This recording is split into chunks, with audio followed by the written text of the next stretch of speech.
All right, welcome to This Is Not a Podcast. It's not exactly a live stream. This is just my thoughts with Rob Markman. We all know why we're here today. We got a lot to get through, all right? Today is Tuesday, April 30th. Earlier today, Kendrick Lamar dropped his response to Drake's push-ups and Drake's Made Freestyle on his YouTube, and he tweeted it out on his official channels. He owned this diss. It wasn't a leak.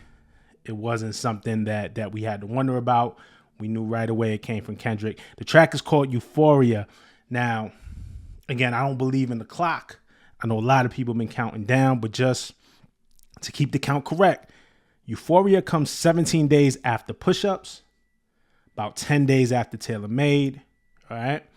Push-ups came 22 days after Like That. In the past video, I mistakenly said that, push-ups came 2 weeks after Like That. It was 3 weeks, 22 days to be exact.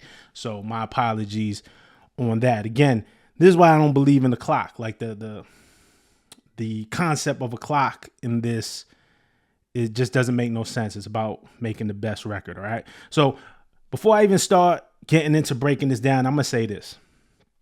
This is Kendrick versus Drake, but this is very much a tug of war between hip hop at its core and hip hop at its highest commercial level, all right? I'm talking about culture versus commerce. And that's not to say that Drake is devoid of all culture, but Drake, in this instance, the way that Kendrick is setting it up, Drake represents commerce. The way that Kendrick is setting it up, Drake represents commerce. And that's not to say, and we can't say that Kendrick isn't about his money. Kendrick makes a lot of money. Kendrick sells a lot of records. Those ticket prices, those tour are not cheap. So Kendrick is about his money, but again, it's being set up. Kendrick represents the culture, all right? So I'm going to break this down, and as always, I'm going to try to be unbiased. We all have natural bias, but I'm going to try to call it like I see it. But ultimately, what's going to happen here is fans will choose sides, not just depending on who you like, right? But depending on what you believe in. Now, Drake is hip hop. He raps, but he also sings. He makes pop, Afro beats. You know, he goes into a bunch of different genres, right? We know this. And so I say that to say this is interesting when the fan bases start to judge and weigh who wins, right? Because not all of Drake's fans are necessarily fans of hip hop. They just like Drake. I'm just a Drake fan. I'm not necessarily into the core tenets of hip hop, right? Kendrick, on the other hand, without speaking in the absolute terms, because none of this is absolute, but a Kendrick fan is more likely to be a hip hop fan in line with the core tenets of the culture and his values. If that doesn't make sense now, it will as we go through this. But again, and this is not in absolute terms. It is not saying that if you're a fan of Drake, you're not a hip hop fan.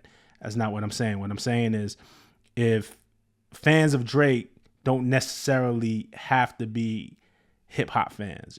Same thing goes for Kendrick, but fans of Kendrick are more likely to be in line with the core tenets of hip hop. If you understand what I'm saying. I know people are going to pick apart these words. Don't be dense. All right. Like this is how the battle is being set up. All right. Okay. So the song starts with Kendrick saying Euphoria, which is the title, and then continues with a phrase in gibberish. So I took the audio and I played it in reverse, and here's what it says. Everything they say about me is true. All right. Everything they say about me is true, which I think it could mean a number of things. But what I think is Kendrick owning that boogeyman stature, that Candyman, say my name, I promise you'll see Candyman. Everything they say about me is true. So it starts off with a slow beat, and I could be wrong. That's just my read of it, but it starts off with a slow beat, and Kendrick is going in. He's just like calmly setting the scene, right? Superpowers getting neutralized. I can only watch in silence. The famous actor we once knew was looking paranoid, and now it's spiraling. You're moving just like a degenerate. You're moving just like a degenerate. Heavy antic. It's feeling distasteful. Why I calculate you not as calculated. I can even predict your angles.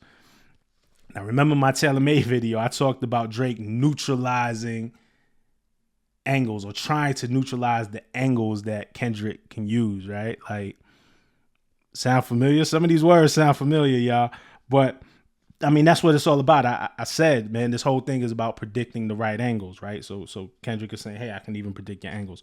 All right. So this is all just what we've been saying the last few weeks in our commentary. All right. He's painting Drake as paranoid, as spiraling. It wasn't just the diss tracks, right? We saw a lot of memes, some trolling. Kendrick paints it as distasteful. And the distasteful part is probably really the nod to Pac and Snoop, AI on TaylorMade. You know, Drake used that. We'll get to that later. Then why calculated, not as calculated. I'd even predict your angles. Like I've been saying all along, this is about the angles.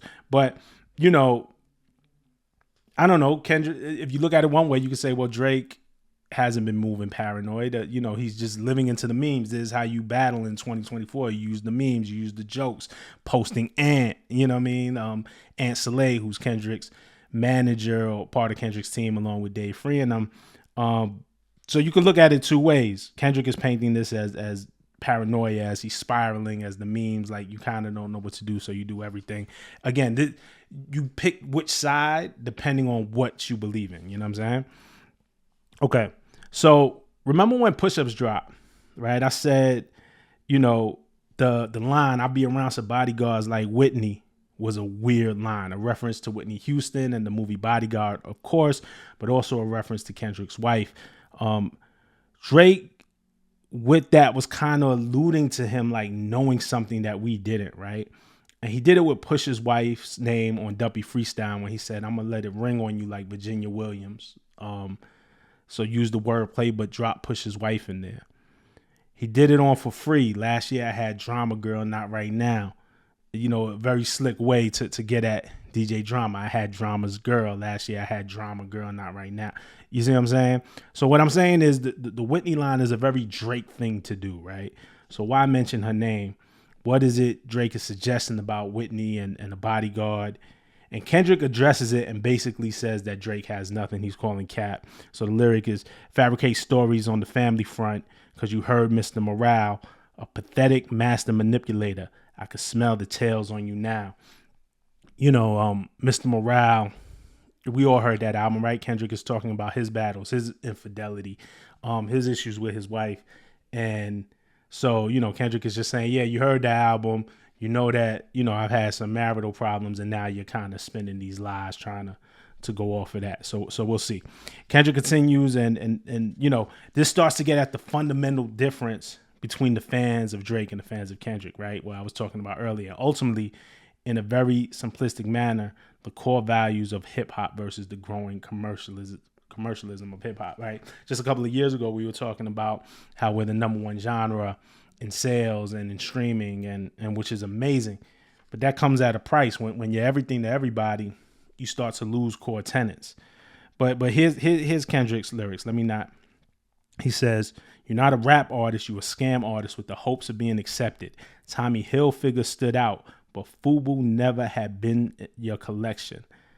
How I make the music electrifying, you make the music pacifying. I could double down on that line, but spare you the time. That's a random act of kindness. Know you a master manipulator and habitual liar too, but don't tell no lie about me and I won't tell no truths about you. So, right? Let's talk about Tommy Hilfiger, right? A white designer marketed and geared towards hip hop. FUBU literally stands for us, by us. Black designers from within the culture making fashion and marketing to the culture. But this is an outsider, Tommy Hilfiger, trying to come into the culture and have space, right? As opposed to FUBU, black designers from within the culture. The outsider trying to get into hip hop and capitalize, you know, versus the guys who come from it and making something for the culture. Personally, I'm gonna be honest, y'all see me in these videos. I think somebody commented on it. I rock both Hilfiger and FUBU. I ain't gonna lie. But that's neither here nor there. But remember what I said about the beginning, man. This is bigger than Drake versus Kendrick. This is like pop versus hip hop. I was born in this versus, you know, I want to kind of infiltrate this, right? And that's at least what Kendrick is painting it as. So then we get the beat change, right? Yeah, I'm out the way. Yeah, I'm low, okay. Yeah, the island right here, the remote, okay. I ain't thinking about no Reaper. I'm reaping what I sow, okay. Got a Benjamin and a Jackson in my house. I'm like Joe, okay. Hellcat made his homeboys and them type sell they soul, okay. Everybody want to be demons so they get chipped by your throwaway. I gotta stop this unless I could get Kendrick's flow down, man. But this just came out. But listen, so he's just setting it up, man. He's on the island by himself. It's remote, like he's just out the way, like. And Kendrick, we traditionally see that, right? Like he dropped an album 5 years and then comes back. Like Kendrick just stays out the way. The Benjamin and the Jackson to me is about money. It's a response to push-ups, right? When Drake is like, number-wise, I'm out here. You're not fucking creeping up. Money-wise, I'm out here. You're not sneaking up. Doc got money too. That's why the money conversation gets weird. Of course, Drake, not that I'm pocket watching, but I think Drake makes more money, but Doc's not poor. Like, you know what I'm saying? So the money talk doesn't make, whatever, man. Everybody got money. So it's tough to bring that into the convo, but this is also an extension of the whole Prince versus Michael Jackson thing, that Dot started on like that. And again, at its core, it's about art. It's about culture versus commercialism. Even that Prince outlived Mike Jack, it's the notion that Prince was the real artist who can go in a room by himself and play every instrument, write every lyric, sing every note, versus Michael Jackson, who often had collaborators and was the bigger pop success, right?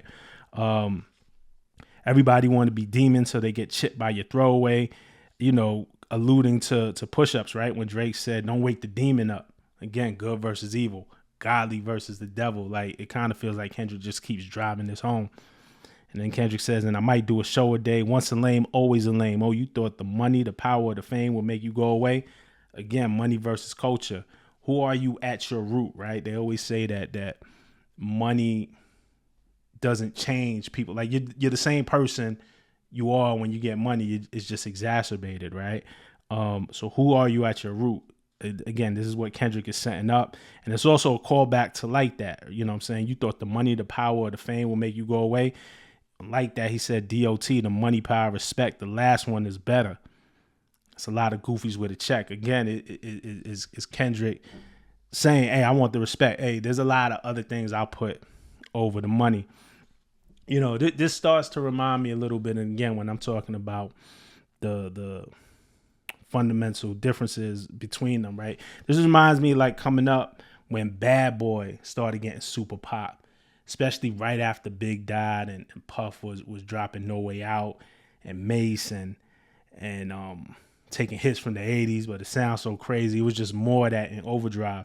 And then there were underground labels like Raucous. And sorry if you're a little young and I'm losing some of y'all, but some who are around in that era know what I'm talking about, right? So Bad Boy starts getting super pop, and there was labels like Raucous, and fundamentally they crashed into each other. You know what I'm saying? That's when you got Mos Def redoing his version of Children's Story, of Slick Rick's Children's Story, on the Black Star album, and performing that in the Wetlands with Puff in the crowd, and then them being like a little not really a confrontation, but they kind of butted heads or butted opinions backstage based off of that. This is when you get the Roots, the Never Do What They Do music video. It's the art versus commercialism. I've seen this before. We've seen this before in hip hop.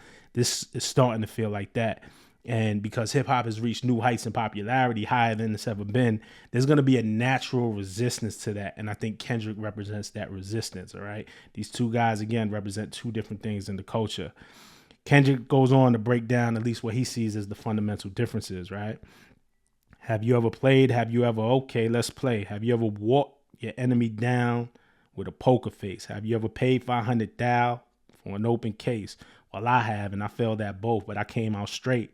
I hate when a rapper talk about guns, then somebody died, they turn into nuns, then hop online like pray for my city. He faking for likes and digital hugs. His daddy a killer, he want to be junior. They must have forgot the shit that they done.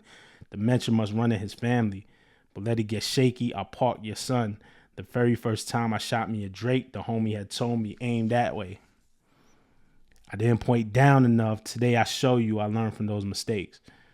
There's a lot here, right? If you listen to Kendrick, like longtime fans of Kendrick know, he's always had these lines where he's alluded to street activity, right? Like the one on Mad City, right? If I told you I killed it at 16, would you believe me?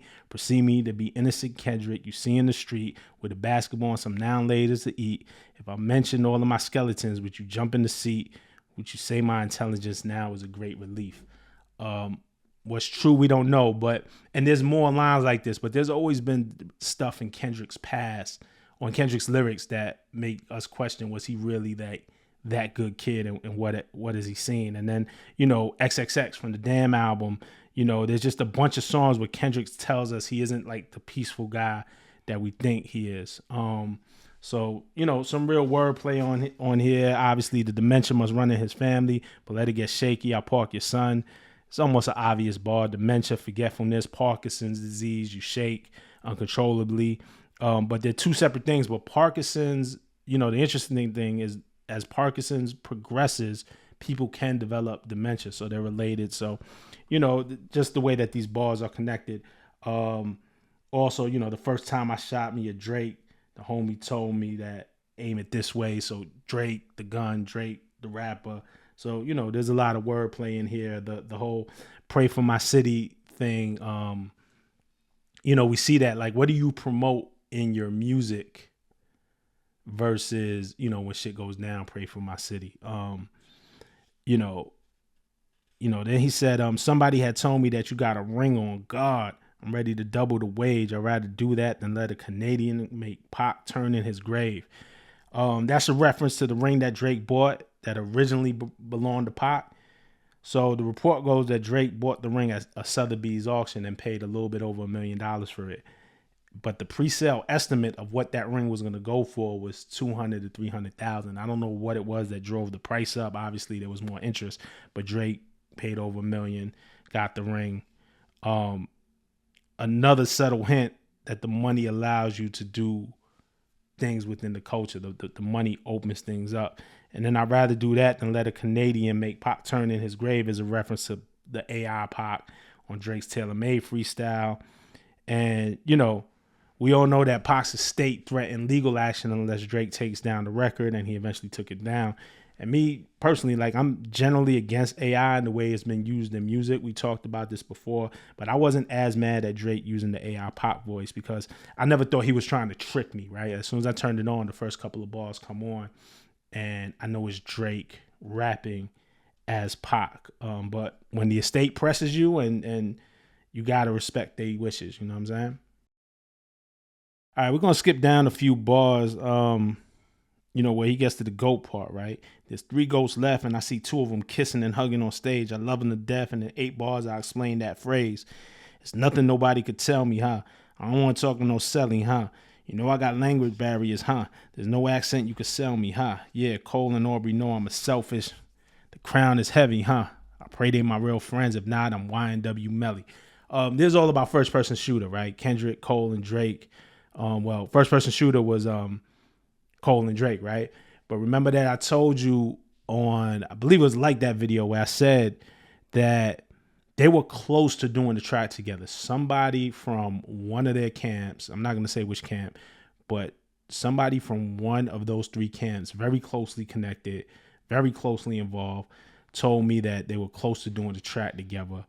I assume they wanted Dot on First Person Shooter. That part is an assumption. I don't know which record they were supposed to do together or which record was in contention for them to do together. So that part's an assumption, but I assume that it was First Person Shooter. The proposed collaboration part is real. We'll get to that a little bit later. But here's the thing. Kendrick doesn't want to share the crown, right? Like, it goes back to, I love when they argue who's the hardest MC. Is it Kendrick? Is it Aubrey? Is it me? That's the Cole lyric, right? Kendrick's on his bully. He's in his villain era. He says, I'm here. He says, I'm selfish. Like, I want it all. He's ready to crash out for it. Now, the accent bar is cold. It's a reference to the amount of times we've seen Drake do different accents. When Drake really first broke with So Far Gone, he had a Southern accent in his raps. He, of course, has ties to Houston. He has family ties to Memphis, like cousins down there. And that's well documented. So I guess that was the reasoning, but he definitely sounded more like a Southern rapper, Southern U.S. rapper. I remember in 2015 on P. Rain, a.k.a. Preem, his DNF video, that was the first time personally I heard Drake's Toronto accent like really come out. I think publicly that was like the first time. It was like really prominent.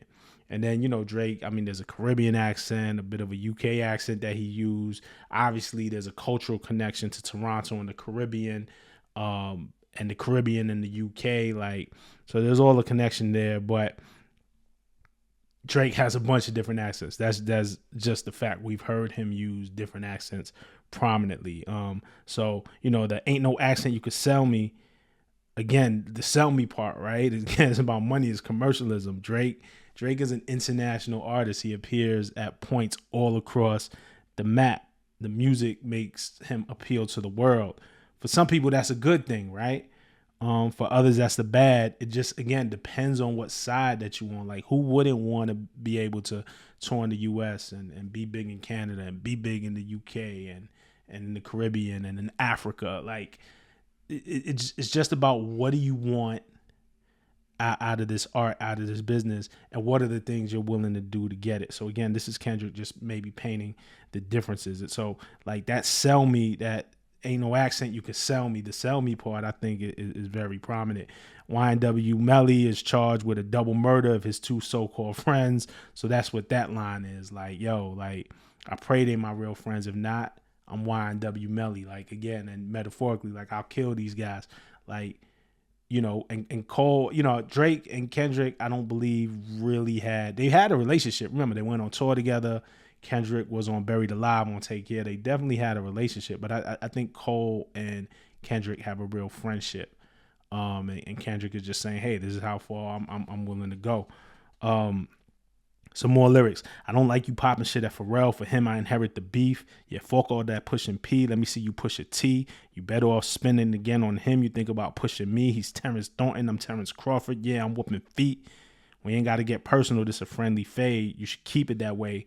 I know some shit about that'll make Gunna wanna look like a saint. Remember the Jumbotron shit popping video? Drake is wearing the Pharrell chains that he bought at an auction, and then on Travis Scott's Meltdown, Drake said to Pusha, I melt down the chains that I bought from your boss. Give a fuck about all that heritage shit. Which, we know, right? Pharrell's connection to Pusha, Pharrell put Pusha on. Pharrell was the producer. The Neptunes were the producers. But I was like, damn, like, I remember when I heard that, I'm like, yo, P don't really bother nobody. Why'd he go after Pharrell? But also, look, if we keeping it fair, 40 don't bother nobody either. And push it through 40 into it. So, all's fair in love and war. But, so Kendrick says he's better off spinning on Pusha T again. Terrence Thornton is Pusha's real name. Terrence Crawford is the boxer. But, Kendrick is like, yo, leave me alone. You're better off, dealing with Pusha again. Which I wonder, I don't think he will, but I wonder if Pusha would take offense to that. You know what I'm saying? I don't think he will. I don't think there's nothing really here to take offense to. But we'll see. I don't think Pusha gets involved in any of this. Like, I think Pusha is done. He said what he had to say. I think he's done. Kendrick, we ain't got to get personal. It's a friendly fade. You should keep it that way. Again, that goes back to the Whitney thing. We ain't got to get personal. Like, mentioning somebody's wife is extremely personal. But Kendrick alluding to knowing something the same way Drake maybe was seemingly alluding to knowing something that we didn't know about Kendrick's family. Kendrick is alluding to something that, that'll make Gunna look like a saint. That's in connection to the YSL Rico trial and Gunna's proffer agreement, which many liken that to Gunna snitching.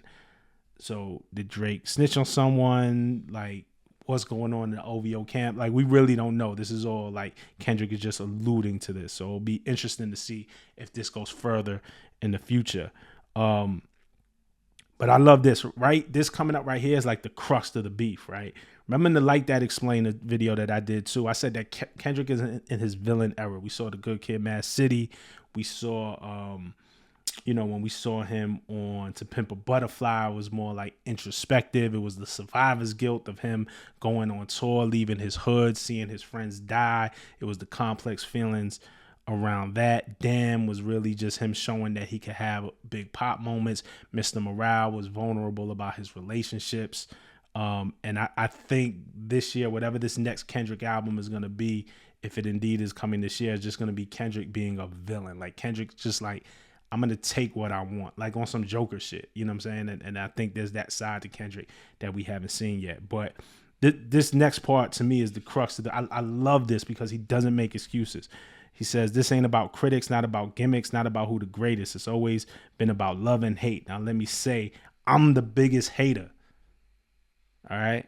I hate the way that you walk, the way that you talk. I hate the way that you dress. I hate the way that you sneak ditch. If I catch a flight, it's going to be direct. We hate the bitches you fuck because they confuse themselves with real women. And notice I said we, it's not just me.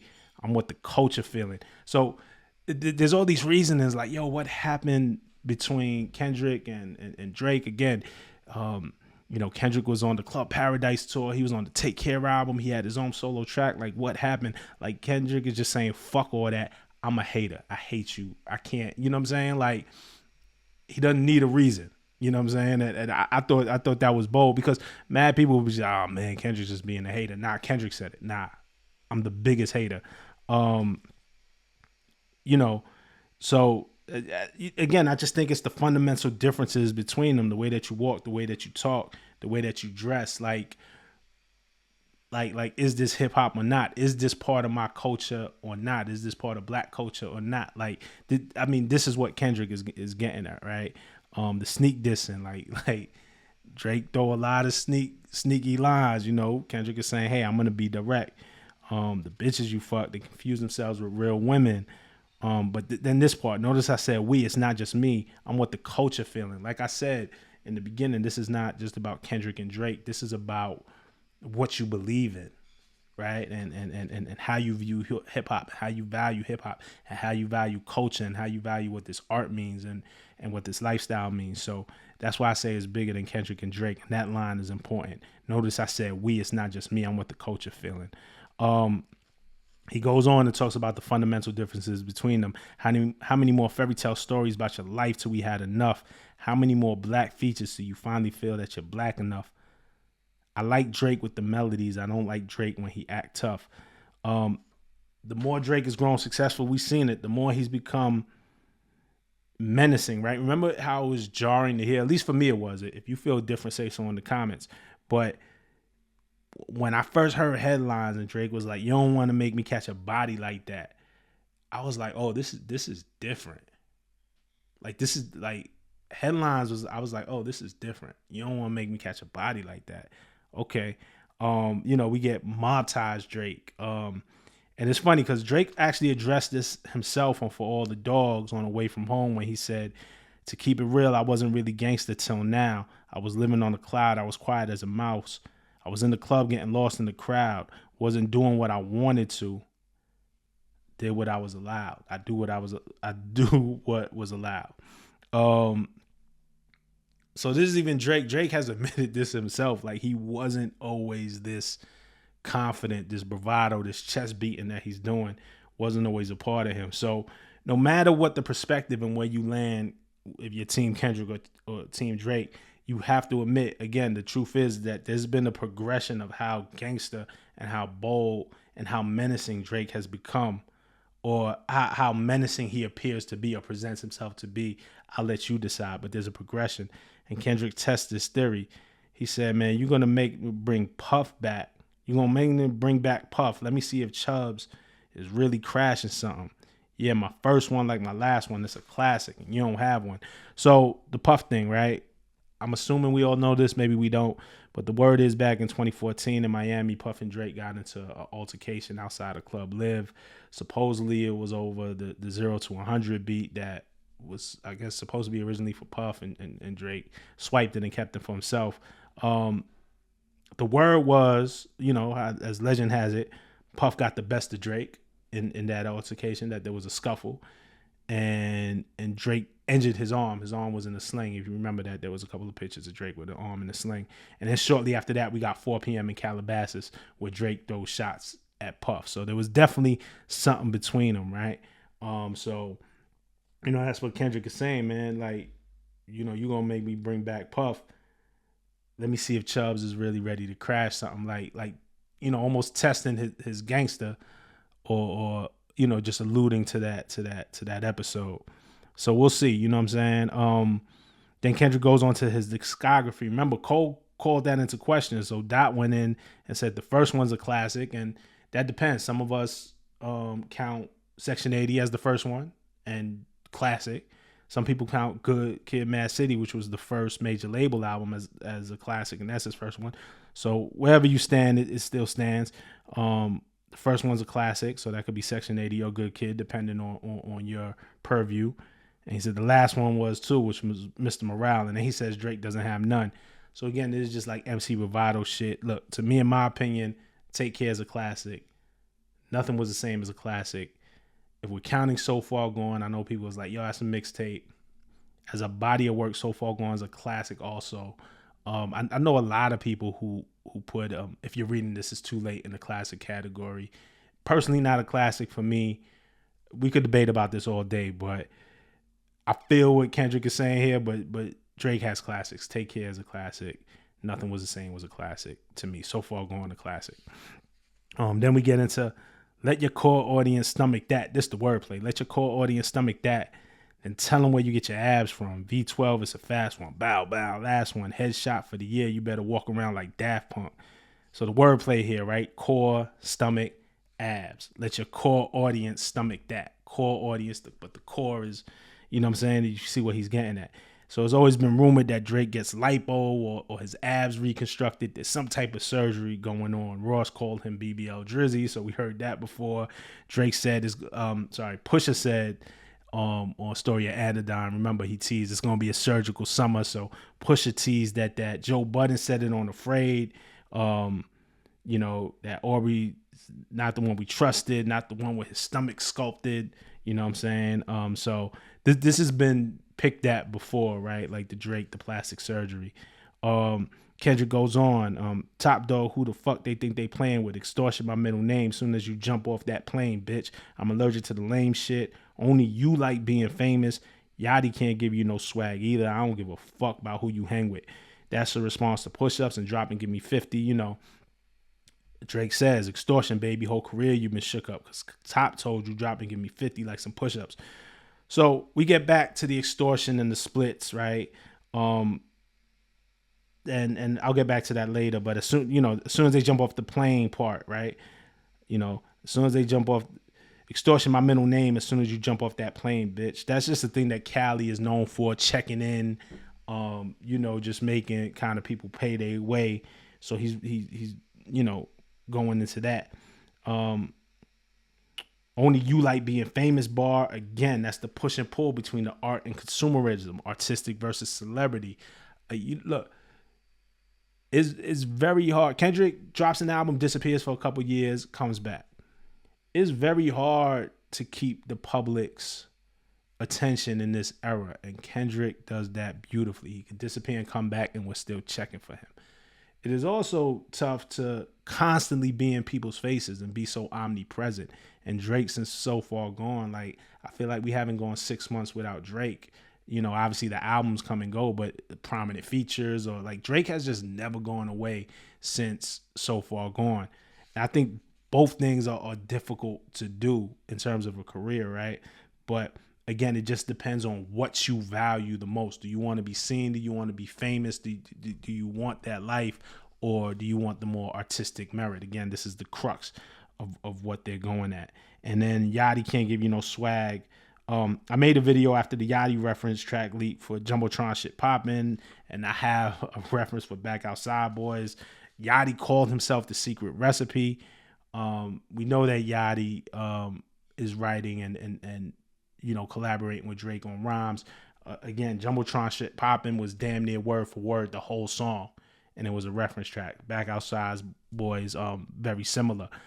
But it's not just the rhymes, the paint the nails I feel like Drake maybe got from Yachty. So, this is what Drake is this is what Kendrick is alluding to. And remember, go listen to Yachty's Secret Recipe. And if you didn't realize it then, listen to it with J. Cole. That's what Yachty is talking about. I'm the secret recipe. Like, he's talking about his connection with Drake. And a lot of people underestimate Yachty's influence, but his influence is real. And I wonder if Yachty is going to respond or say something. I don't think so. I think he stays out of this too. Kendrick goes on, I hate the way that you walk, the way that you talk. I hate the way that you dress. Surprised you wanted that feature request. You know that we got some shit to address. Remember I told y'all. And I think I was the first one to say that there was a feature request There was a request for a collab, all right? Cole, Kendrick, Drake. We talked about this, man. Y'all could go back. I said this weeks ago. What I was told was that it was close to happening. Apparently, Kendrick was the one who was unwilling. I think, but I'm not sure. But I believe the record was first person shooter. If I'm wrong, I'll accept that. But there was absolutely a feature request. Kendrick goes on. I even hate when you say the word, but that's just me, I guess. Some shit just cringeworthy. It ain't even got to be deep, I guess. Still love when you see success. Everything with me is blessed. Keep making me dance, waving my hand, and it won't be no threat. I'm knowing they call you the boy, but where's the man? Because I ain't seen him yet. Matter of fact, I ain't even bleed him yet. Can I bleed him? Bet. So, look, Drake has a white mom, a black dad. So here, we know this, right? So here Kendrick continues to call Drake's blackness into question, similar to the Braves line. Pusha took a similar shot on Drake on the story of Adidon. Wale said something similar about J. Cole on Groundhog's Day. So it's funny if Kendrick would have, if Cole would have stayed in the battle, would Kendrick have also used this line on Cole? You know what I'm saying? Because both Cole and Drake have one black parent, one white parent. So it'll be interesting. And listen to why, if you never listen to Wale's Groundhog's Day as a response to Cole's False Prophets, they stayed friends after. It was no beef, but listen to it. Wale kind of addressed the same thing. Super dope record. But hey, for me, I know what it's like, man. My mom is black, family from Puerto Rico. A lot of people don't realize that there's black people with African roots in Puerto Rico, in Cuba, in DR. Like, it's a thing, you know what I'm saying? Like, and I know a lot of people get it. I know a lot of people don't. My dad is white, so I get this, man. I chose to stop saying the N-word years ago. That was just out of like personal growth. There was no incident. There was no nothing. It was just me kind of like, do I need this? Like what is this doing for me? So that's just a personal thing. But I say all that to say this. There's an interesting angle, and Drake himself has rapped about struggling with whether he's black enough, right? On Wickman. This is on For All the Dogs. This is like all very recently, but throughout his career, there's been hints in this. On Wickman, he said, Black America loved to remind me what my mama looked like, as if I ever fucking forget. I'm never enough, much to their dismay, I'm leveling up. Also in his Rap Radar interview a few years back, he addressed it. He addressed the hurt that comes when his blackness gets called into question, or when he isn't celebrated as a black artist. He's celebrated as an artist, but he's not put like in the black artist category. He talks about the hurt. I get it. I get the angle. Again, this is all about angles. It's all about perception. But hey, Drake is black. Like, I get the attack. I get the angle. There are a lot of people that feel this way, though. There are a lot of people that feel that if you have one white parent, you aren't black, or you aren't black enough. There's people who feel this way, that they aren't black or they aren't black enough. It's like a complex thing, you know what I'm saying? And it's something that I know Drake had to contend with growing up. It's probably a sore spot. So I get the angle. Like, we in war, like we gonna attack, and Kendrick is definitely attacking. This is definitely a major point of contention. We heard Ross say it too. Ross with his champagne moments with the whole white boy taunt. So I mean, there's something that people are getting on Drake for real. He goes on to say, when I see you stand by Sexy Red, I believe you see two bad bitches. I believe you don't like women. That's real competition. You might pop ass with them. That's just funny to me. That's hilarious. I think it's a great line. Hilarious. I think it's just funny. Part of this is complex lyricism and angles, and part of it is playing the dozens. You know what I'm saying? It's the jokes, the memes that might come from it. If we haven't seen memes already, I'm afraid of the type of memes they might do. But that's just funny. Kendrick goes on, let's speak on percentages. Show me your splits. I'll make sure I double back with you. You were signed to one that said he was signed to one try and cease and desist on Like That record. Ho, what? You ain't like that record? Back to back? I like that record. I'm going to get back to that for the record. On the percentage part, I said this in my push-ups video. If Kendrick was giving Top Dog 50% and maybe that's not bad. Like I don't even know if that's a bad percentage. I'm really speaking out of ignorance here. But then how did Drake's YMCMB deal look, right? Wayne signed to Birdman, Jazz Prince is in there somewhere, Universal Republic gets their cut. Um, if we talking about splits, I want to see all the splits. This is similar to what Pusha was saying on Exodus 23:1. Um, now Drake trying to send a cease and desist on like that is new information. I don't think any of us knew that. I can't see why. I don't know that there's a sample or interpolation on here. I'm not sure what claim Drake can have, what ground he could stand on. But that's funny that he tried to send a cease and desist on like that. Number one record for 3 weeks though, man. Like the record definitely is here to stay. You know what I'm saying?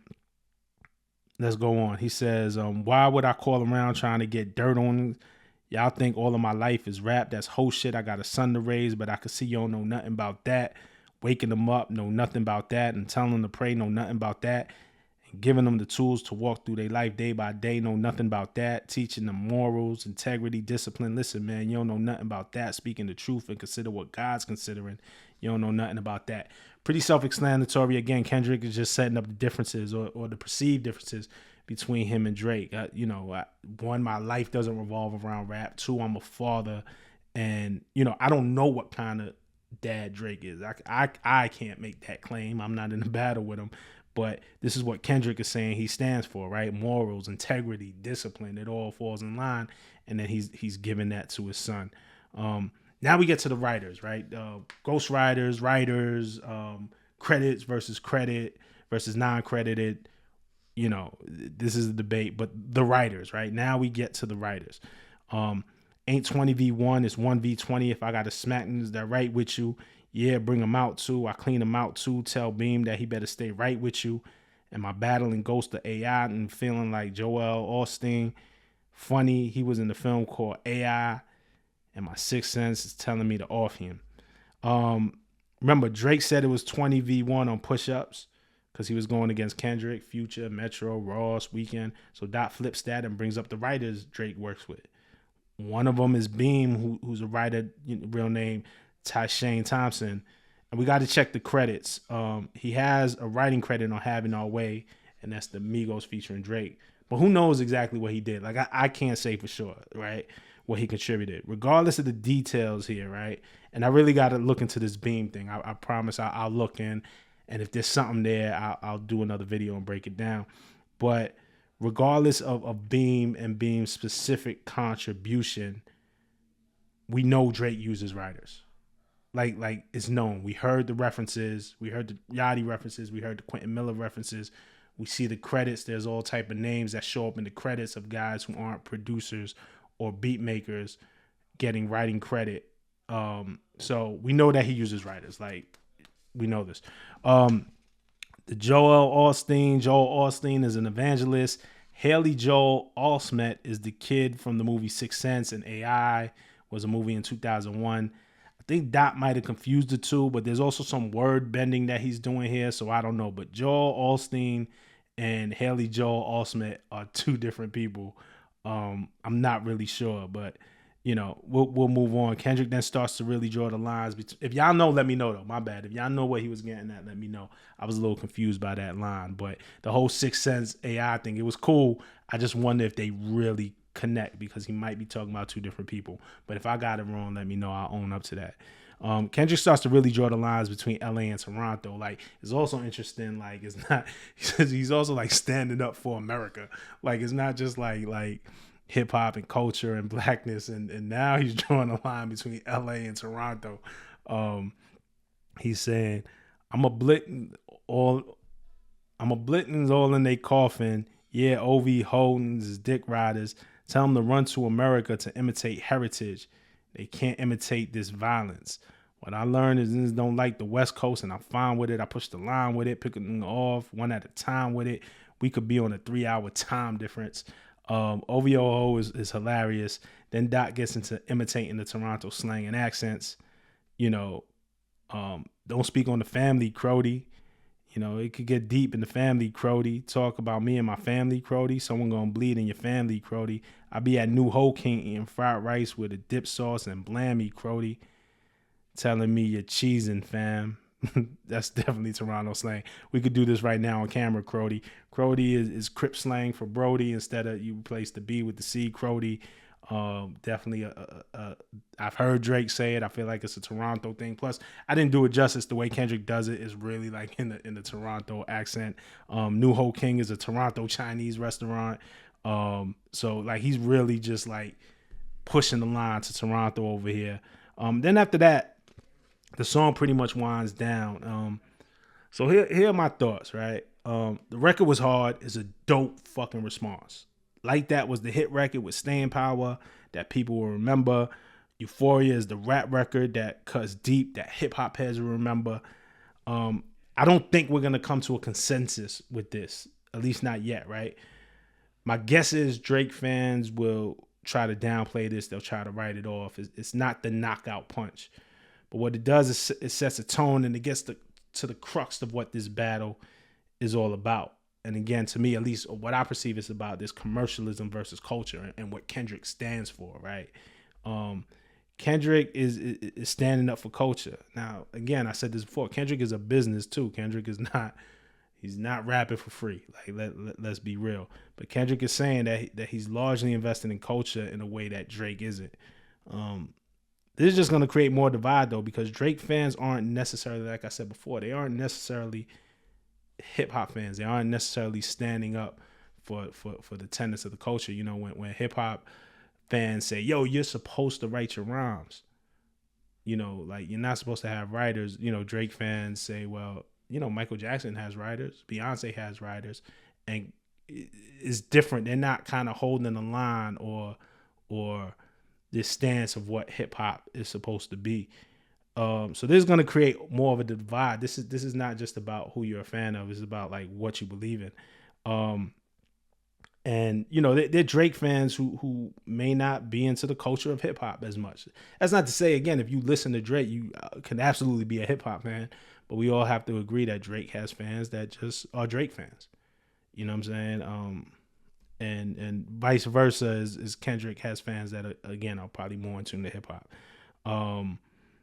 You know, I think Drake will respond, but I think he'll write this off as weak. I don't think, and he'll write off Dot as a hater. I don't think this is like the overarching death blow where everybody's just gonna have to give it up. I think Kendrick draws a distinct line in the sand, and people are gonna have to pick a side. Like, what side are you on? What do you stand for? Like I think it's gonna make a lot of fans in these debates that we're about to have online. Like, what do you stand for?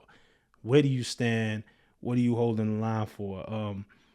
I still think this is a setup. I think the ball is back in Drake's court, but I think he's largely gonna laugh this off.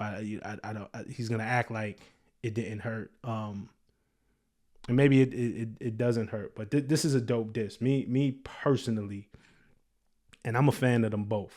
Like, I honestly am a fan. I'm a Drake fan. I'm a Kendrick fan.